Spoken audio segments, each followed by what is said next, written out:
Hello. Now, bear with me because I've been having a lot of thoughts recently. I think lockdown has given me far too much time to think. And I have attended over the last 16, 17 weeks webinars. I've been there as a punter to listen, to learn, to participate.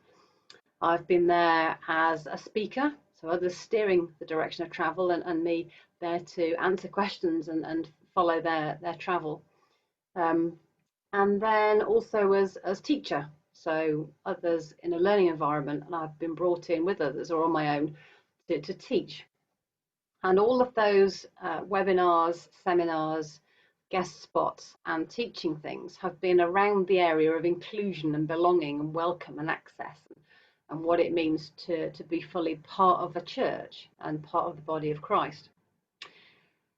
And obviously, the lens that I've been listening through, paying attention through, invited as, or there to teach through, is the lens of disability. And by that, I also include issues of deafness, hard of hearing, and BSL users, but primarily in the deaf disability strict demarcation sense, disability. And there's some things I've noticed and I need to process. So I'm going to splurge them out here.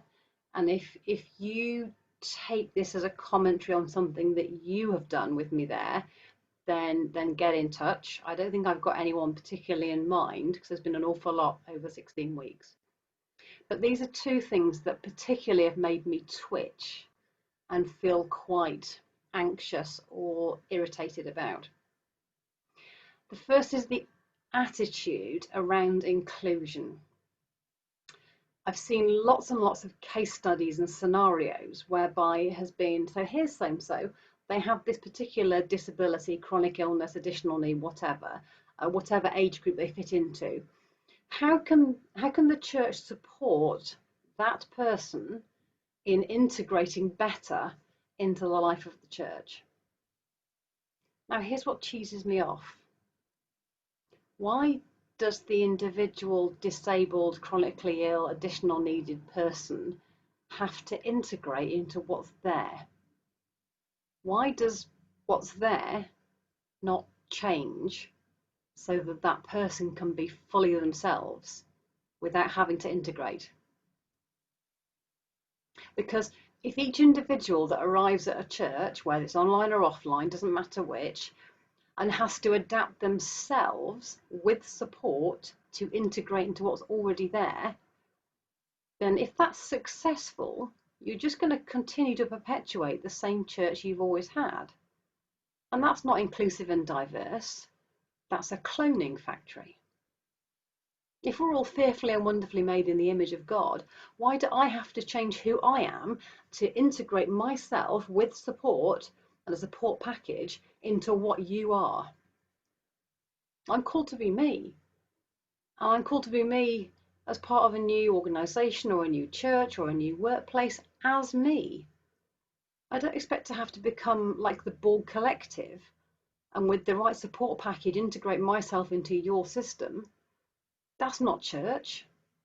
That's the Borg Collective. Go look it up on Google if you don't know what I mean by the Borg. So I'm probably going to have to walk away or roll away or crawl away from the next scenario that says, here's X, they have these additional needs. How can your church support them in integrating into your church life? Because I'm probably going to go, that's the wrong way round. And if that's what your church is going to do, I would suggest to X they go somewhere else. Here's my next thing.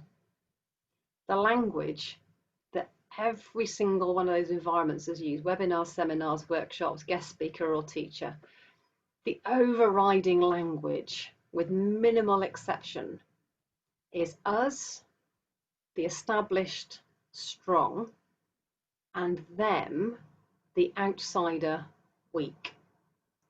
Us, the host, them, the guest. Us, the able, them, the ones in need. Us who know how it's done, them who need support to do it right. Us with the power, them who need our help. And I have sat through conversations on disability where the whole narrative has been us, the welcoming able-bodied church, individuals, people, carers, parents, whatever's, leaders, and them, the disabled persons. And I've had to sit there and go, but I'm them. I mean, when I say the word us, I mean disabled people. I say, well, we really need this and we appreciate that. And I see a faces going, what do you mean we need that? That's them that needs that, not us. And I'm like, guess what? I'm one of them. I mean, I'm sitting at the table discussing the menu, but I'm on the menu as well as being a diner. I mean, I sit in both camps. I am one of the diners at high table looking at the silver service and going, this is nice, what are we eating tonight? And I see my own name on the menu, not Katie Toppling, but the disabled on the menu. And I'm going, but then which one am I? And I'm like, well, I'm one of the disabled guys. I know what I'm doing at the table, which is nice, but I don't know which silver service to use first. I am on that menu. And when I have those conversations and say we and us, I mean the disabled people, and I don't mean the able-bodied systems. And I'm getting really fed up of being a talking carrot. Now that works on so many levels. Disabled people are all basically vegetables who can't think for themselves or do for themselves. So I quite like being a talking carrot. Suddenly I, the menu, sit up on the table and go, hello, I actually have a brain. And the diners look horrified as I cross the boundaries. But I'm getting really, really tired. I'm getting really tired of being the disabled person who looks at the scenario and goes, why are the disabled having to adjust themselves and integrate with support packages? And why are the disabled never us? Why are we always them being discussed? I might have to stop being involved in webinars, seminars, being invited as a workshop leader or a host or a speaker, because I'm getting really fed up. I've always been the problem that needs solving, the person that needs a support package, the integrator.